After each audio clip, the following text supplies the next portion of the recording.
पंढरपूर येथील श्री विठ्ठल रुक्मिणी मातेची प्रक्षाळ पूजा मंदिर समिती सदस्य हबप प्रकाश जवंजाळ आणि सह अध्यक्ष गहिनीनाथ महाराज औसेकर यांच्या हस्ते संपन्न झाली। दिनांक 3 ऑगस्ट रोजी मुहूर्तानुसार श्री विठ्ठलाची व श्री रुक्मिणी मातेची प्रक्षाळ पूजा अनुक्रमे मंदिर समिती सदस्य हबप प्रकाश जवंजाळ व सह अध्यक्ष गहिनीनाथ महाराज औसेकर यांच्या हस्ते संपन्न झाली।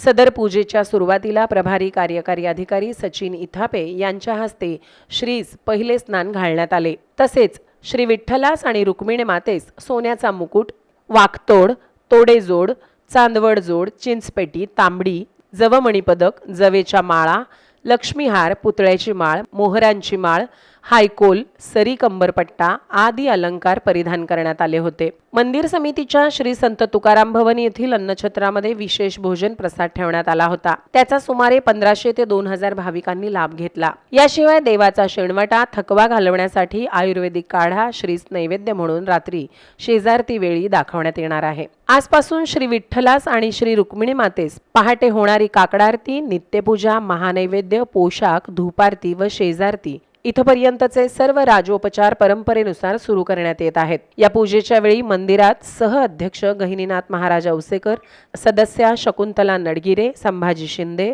हबप प्रकाश जवंजाळ, विभाग प्रमुख भीमाशंकर सारवडकर, सहाय्यक विभाग प्रमुख संदीप कुलकर्णी व पांडुरंग दशपुत्रे आणि पौरोहित्य करणारे कर्मचारी उपस्थित होते।